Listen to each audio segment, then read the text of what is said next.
Tower बाधित शेतकरी आहे. माझी या टावरमध्ये सगळ्यात जास्त क्षेत्र बाधित झालेलं आहे. 55-56 नंबरचा टावर आहे माझा आणि जवळजवळ 46 एकर क्षेत्रातून मधून गेलेली लाईन आहे.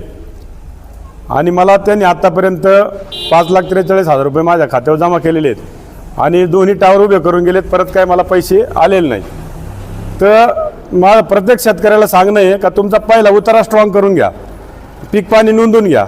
जर आपल्या हातात उतारा स्ट्रॉंग नसेल, पीक पाणी नोंदलेलं नसेल तर त्याचं पुढं काहीच करता येत नाही. आपल्याला प्रांताकडे गेलं तर आपल्याला कागद द्यावाच लागतील आणि कागद ज्यावेळेस स्ट्रॉंग असतील त्यावेळेस 2 रुपये मिळतील. अजूनही शेतकऱ्याला वेळ आहे, फळबागा लावा, त्याचे पंचनामे नंतर होतातच, काय अडचण नाही येणार.